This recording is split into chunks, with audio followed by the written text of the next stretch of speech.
Hi everyone. Kulfi ಅಂದರೆ ಯಾರಿಗೆ ತಾನೇ ಇಷ್ಟ ಆಗಲ್ಲ ಹೇಳಿ. ಅದರಲ್ಲೂ ಮಲಾಯಿ ಕುಲ್ಫಿ ಟೇಸ್ಟ್ ಅಂತೂ ಅಲ್ಟಿಮೇಟ್ ಆಗಿರುತ್ತೆ. ಕುಲ್ಫಿನೆಲ್ಲ ಯಾರು ಮನೇಲಿ ಮಾಡ್ಕೊಳ್ತಾರೆ, ಸುಮ್ಮನೆ ಅಂಗಡಿಯಿಂದ ತಂದು ತಿಂದರೆ ಸಾಕು ಅಂತ ಅಂದ್ಕೊಂಡಿದ್ರೆ ಮನೆಯಲ್ಲೇ ಸಖತ್ ಸಿಂಪಲ್ ಆಗಿ ಪರ್ಫೆಕ್ಟ್ ಮೆಷರ್ಮೆಂಟ್ನಲ್ಲಿ ಫಸ್ಟ್ ಟೈಮ್ ಮಾಡಿಕೊಂಡ್ರು ಪರ್ಫೆಕ್ಟಾಗೇ ಬರೋ ಹಾಗೆ ಹೇಗೆ ಮಾಡೋದು ಅಂತ ತೋರಿಸ್ಕೊಡ್ತಾ ಇದ್ದೀನಿ. ಸೇಮ್ ಅಂಗಡಿಯಿಂದ ತರೋ ಕುಲ್ಫಿ ಟೇಸ್ಟೇ ಇರುತ್ತೆ. ಮನೇಲಿ ಐಸ್ ಕ್ರೀಮ್ ಅಥವಾ ಕುಲ್ಫಿನ ಮಾಡಿದಾಗ ಬರೋದು ಒಂದೇ ಕಂಪ್ಲೇಂಟ್, ಐಸ್ ಕಟ್ಕೊಂಡು ಗಟ್ಟಿಯಾಗತ್ತೆ ಅಂತ. ಅದೇ ಸ್ವಲ್ಪನೂ ಐಸ್ ಕಟ್ಟದೇನೆ ತುಂಬಾ ಸಾಫ್ಟಾಗಿ ಹಾಗೆ ಕುಲ್ಫಿ ಮೋಲ್ಡ್ ಇಲ್ಲದೇನು ಹೇಗೆ ಮಾಡ್ಕೋಬೋದು ಅಂತ ತೋರಿಸ್ಕೊಡ್ತಾ ಇದ್ದೀನಿ. ಮಲಾಯಿ ಕುಲ್ಫಿ ಮಾಡಲಿಕ್ಕೆ ಕಡಾಯಿಗೆ 1 ಲೀಟರಷ್ಟು ಆರೆಂಜ್ ಪ್ಯಾಕೆಟ್ದು ಫುಲ್ ಫ್ಯಾಟ್ ಮಿಲ್ಕನ್ನು ತೊಗೊಂಡಿದ್ದೀನಿ. ಈ ಹಾಲನ್ನು ಒಂದು 5 ನಿಮಿಷ ಚೆನ್ನಾಗಿ ಕುದಿಸ್ಕೊಳ್ಬೇಕು. ಮಲಾಯಿ ಕುಲ್ಫಿಗೆ ರಿಚ್ ಟೇಸ್ಟ್ ಬರೋದು ಇದಕ್ಕೆ ನಾವು ಡ್ರೈ ಫ್ರೂಟ್ಸ್ನ ಗ್ರೈಂಡ್ ಮಾಡಿ ಪೌಡರ್ ಮಾಡಿ ಹಾಕೊಳ್ಳೋದ್ರಿಂದ. ಈ ಹಾಲು ಕುದಿಯೋ ಅಷ್ಟರಲ್ಲಿ ನಾನಿಲ್ಲಿ ಜಾರ್ಗೆ 10 ಬಾದಾಮಿ, 10 ಗೋಡಂಬಿ ಮತ್ತು 10 ಪಿಸ್ತಾನ ಹಾಕೊಳ್ತಾ ಇದ್ದೀನಿ. ಇದನ್ನು ಆದಷ್ಟು ನೈಸಾಗೆ ಪೌಡರ್ ಮಾಡ್ಕೊಳ್ಬೇಕು. ಇದಕ್ಕೆ ಪಿಸ್ತಾ ಕೂಡ ಹಾಕೊಳ್ಳೋದ್ರಿಂದ ಕಲರ್ ಕೂಡ ಚೆನ್ನಾಗೇ ಬರುತ್ತೆ. ಈಗ ಕುದಿಲಿಕ್ಕೆ ಇಟ್ಟ ಹಾಲು ಕುದಿಲಿಕ್ಕೆ ಸ್ಟಾರ್ಟ್ ಆಗಿದೆ.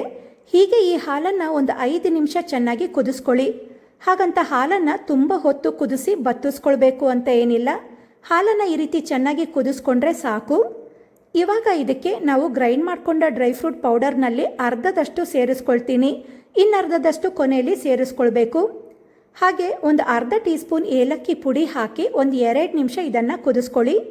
ನೀವು ಇದಕ್ಕೆ ಇಡೀ ಏಲಕ್ಕಿ ಹಾಕಿ ಕೊನೆಯಲ್ಲಿ ತೆಗಿಬೋದು, ಇಲ್ಲ ಈ ರೀತಿ ಪುಡಿನೂ ಕೂಡ ಸೇರಿಸ್ಕೊಳ್ಬೋದು.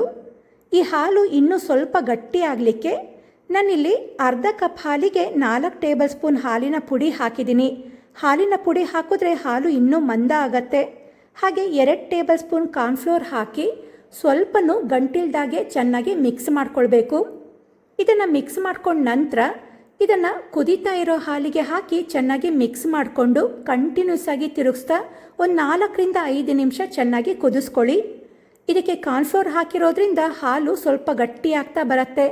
ಮತ್ತು ಕುಲ್ಫಿ ಮಾಡಿದಾಗ ಐಸ್ ಕಟ್ಕೊಂಡು ಗಟ್ಟಿಯಾಗಲ್ಲ, ಸಾಫ್ಟಾಗೇ ಇರುತ್ತೆ.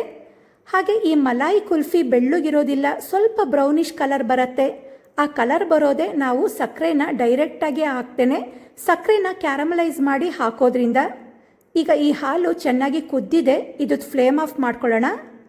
ಸಕ್ಕರೆನ ಕ್ಯಾರಮಲೈಸ್ ಮಾಡಲಿಕ್ಕೆ ಒಂದು ಪ್ಯಾನ್ನಲ್ಲಿ 1 ಲೀಟರ್ ಹಾಲಿಗೆ 3/4 ಕಪ್ಪಷ್ಟು ಸಕ್ಕರೆನ ಒಂದೇ ಕಡೆ ಹಾಕದೆ ಈ ರೀತಿ ಎಲ್ಲ ಕಡೆ ಈವನ್ನಾಗಿ ಹಾಕ್ಕೊಳ್ಬೇಕು. ಆವಾಗ ಸಕ್ಕರೆ ಕರಗಲಿಕ್ಕೆ ಈಸಿ ಆಗತ್ತೆ. ಸಕ್ಕರೆನ ಈ ರೀತಿ ಹಾಕಿದ್ಮೇಲೆ ತಕ್ಷಣ ಸೌಟ್ನಲ್ಲಿ ಮಗಸ್ಲಿಕ್ಕೆ ಹೋಗಬೇಡಿ. ಸಕ್ಕರೆ ಅರ್ಧಕ್ಕರ್ಧ ಅದಾಗೆ ಕರಗ್ತಾ ಬರೋ ತನಕ ಲೋ ಫ್ಲೇಮ್ನಲ್ಲೇ ಹಾಗೆ ಬಿಟ್ಟಿರಬೇಕು. ಸಕ್ಕರೆ ಇಷ್ಟು ಕರಗಿದ್ಮೇಲೆ ಲೋ ಫ್ಲೇಮ್ನಲ್ಲೇ ಇದನ್ನು ಮಗಚ್ಕೊಳ್ತಾ ಸಕ್ಕರೆ ಫುಲ್ ಲೈಟ್ ಗೋಲ್ಡನ್ ಬ್ರೌನ್ ಆಗೋ ತನಕ ಕರಗಿಸ್ಕೊಳ್ಳಿ.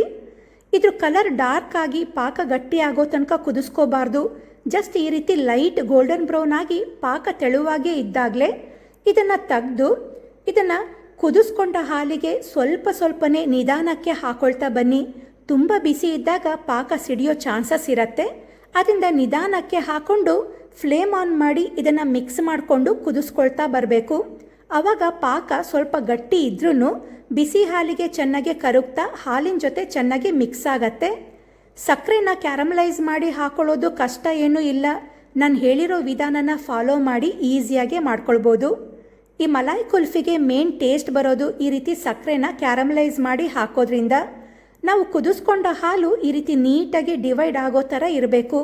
ಈ ಹಾಲು ನೋಡಿದ್ರೇ ಗೊತ್ತಾಗತ್ತೆ ಎಷ್ಟು ಕ್ರೀಮಿಯಾಗಿ ಬಂದಿದೆ ಅಂತ. ಈಗ ಇದರದ್ದು ಫ್ಲೇಮ್ ಆಫ್ ಮಾಡಿ ಇದನ್ನು ಪೂರ್ತಿ ತಣ್ಣಗಾಗಲಿಕ್ಕೆ ಬಿಡಬೇಕು. ಈ ಹಾಲು ಈಗ ಪೂರ್ತಿ ತಣ್ಣಗಾಗಿದೆ. ತಣ್ಣಗಾದ ಮೇಲೆ ಸ್ವಲ್ಪ ಗಟ್ಟಿ ಆಗೋದ್ರಿಂದ ಇದನ್ನು ಒಂದ್ಸಲಿ ಗ್ರೈಂಡ್ ಮಾಡ್ಕೋಬೇಕು. ಇದನ್ನೀಗ ಮಿಕ್ಸಿ ಜಾರ್ಗೆ ಹಾಕೊಳ್ಳೋಣ. ಇದು ಮಲಾಯಿ ಕುಲ್ಫಿ ಆದ್ದರಿಂದ ಇದ್ರ ಜೊತೆಗೆ 1 ಕಪ್ಪಷ್ಟು ಫ್ರೆಶ್ ಕ್ರೀಮ್ನ ಹಾಕೊಳ್ತಾ ಇದ್ದೀನಿ. ಫ್ರೆಶ್ ಕ್ರೀಮ್ ಇಲ್ಲ ಅಂದರೆ ಮನೆಯಲ್ಲಿ ತೆಗೆದಿಟ್ಕೊಂಡ ಹಾಲಿನ ಕೆನೆನ ಸೇರಿಸ್ಕೊಳ್ಬೋದು. ಹಾಗೆ ಒಂದು ಬ್ರೆಡ್ ಸ್ಲೈಸ್ನ ತುಂಡು ಮಾಡಿ ಹಾಕೊಳ್ತಾ ಇದ್ದೀನಿ. ಇದನ್ನು ಹಾಕೊಳ್ಳೋದ್ರಿಂದ ಕೂಡ ಹಾಲು ಫುಲ್ ಮಂದ ಆಗತ್ತೆ. ಇದನ್ನೀಗ ಚೆನ್ನಾಗಿ ಗ್ರೈಂಡ್ ಮಾಡಿಕೊಂಡ್ರೆ ಫುಲ್ ಸಾಫ್ಟಾಗಿ ಬರುತ್ತೆ. ಈಗ ಈ ಹಾಲಿಗೆ ಇನ್ನರ್ಧ ಭಾಗದಷ್ಟು ಗ್ರೈಂಡ್ ಮಾಡಿಕೊಂಡ ಡ್ರೈ ಫ್ರೂಟ್ಸ್ ಪೌಡರ್ ಇತ್ತಲ್ಲ ಅದನ್ನು ಸೇರಿಸ್ಕೊಂಡು ಮಿಕ್ಸ್ ಮಾಡ್ಕೊಳ್ಬೇಕು. ಈ ರೀತಿ ಹಾಗೆ ಡ್ರೈ ಫ್ರೂಟ್ಸ್ ಪೌಡರ್ನ ಹಾಕೋದ್ರಿಂದ ಕುಲ್ಫಿ ತಿನ್ನೋಬೇಕಾದ್ರೆ ಡ್ರೈ ಫ್ರೂಟ್ದು ಟೇಸ್ಟ್ ಸಿಗ್ತಾ ಇರತ್ತೆ.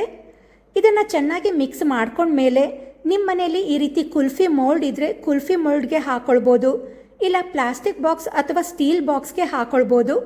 ಇಲ್ಲ ಅಂದರೆ ಈ ರೀತಿ ಪೇಪರ್ ಕಪ್ಸ್ ಅಥವಾ ಸ್ಟೀಲ್ ಕಪ್ಸ್ಗೆ ಹಾಕಿ ಮೇಲ್ಗಡೆ ಈ ರೀತಿ ಪ್ಲಾಸ್ಟಿಕ್ ಅಥವಾ ಅಲ್ಯೂಮಿನಿಯಂ ಫಾಯಿಲಿಂದ ಕವರ್ ಮಾಡಿ ಮಧ್ಯದಲ್ಲಿ ಹೋಲ್ ಮಾಡಿಕೊಂಡು ಸ್ಟಿಕ್ ಇಡೋ ಥರನಾದರೂ ಮಾಡ್ಕೋಬೋದು.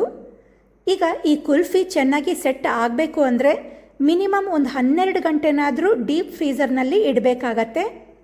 ಈ ಕುಲ್ಫಿ ಚೆನ್ನಾಗಿ ಫ್ರೀಸ್ ಆದಮೇಲೆ ಕುಲ್ಫಿ ಮೋಲ್ಡಿಂದ ಕುಲ್ಫಿನ ಹಾಗೆ ತೆಗಿಲಿಕ್ಕೆ ಹೋಗಬಾರ್ದು.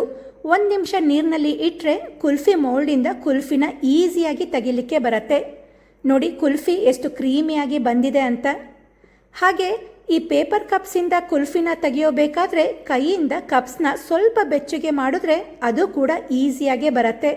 ನೋಡಿ ಎಷ್ಟು ಪರ್ಫೆಕ್ಟಾಗಿ ತೆಗಿಲಿಕ್ಕೆ ಬಂದಿದೆ. ಡ್ರೈ ಫ್ರೂಟ್ಸ್ನ ಗ್ರೈಂಡ್ ಮಾಡಿ ಹಾಕಿರೋದ್ರಿಂದ, ಸಕ್ಕರೆನ ಕ್ಯಾರಮಲೈಸ್ ಮಾಡಿ ಹಾಕೋದ್ರಿಂದ ನೋಡೋದಕ್ಕೆ ಕಲರ್ ಕೂಡ ಎಷ್ಟು ಚೆನ್ನಾಗಿ ಬಂದಿದೆ. ಜೊತೆಗೆ ಟೇಸ್ಟ್ ಕೂಡ ಅಂಗಡಿಯಲ್ಲಿ ಸಿಗೋ ಕುಲ್ಫಿಗಿಂತನೂ ತುಂಬಾ ಚೆನ್ನಾಗಿ ಬರುತ್ತೆ. ಹಾಗೆ ಮನೆಯಲ್ಲಿ ಮಾಡಿರೋದ್ರಿಂದ ಹೈಜೀನ್ ಆಗೋ ಇರುತ್ತೆ. ತುಂಬಾ ಈಸಿಯಾಗಿ ಹೇಗೆ ಮಾಡ್ಕೋಬೋದು ಅಂತ ತೋರಿಸ್ಕೊಟ್ಟಿದ್ದೀನಿ. ಖಂಡಿತ ನೀವು ಕೂಡ ಮಾಡ್ಕೊಳ್ಳಿ, ಇಷ್ಟೇ ಪರ್ಫೆಕ್ಟಾಗೇ ಬರುತ್ತೆ. ಈ ಮಲಾಯಿ ಕುಲ್ಫಿ ರೆಸಿಪಿ ನಿಮಗೆ ಇಷ್ಟ ಆಗಿದೆ ಅಂತ ಅಂದ್ಕೊಳ್ತೀನಿ. ಇಷ್ಟ ಆಗಿದ್ರೆ ಕಮೆಂಟ್ ಮಾಡಿ ತಿಳಿಸಿ. ಹಾಗೆ ವಿಡಿಯೋಗೆ ಲೈಕ್ ಕೊಡಿ, ಶೇರ್ ಮಾಡಿ, ನನ್ನ ಚಾನಲ್ನ ಸಬ್ಸ್ಕ್ರೈಬ್ ಮಾಡ್ಕೊಳ್ಳಿ.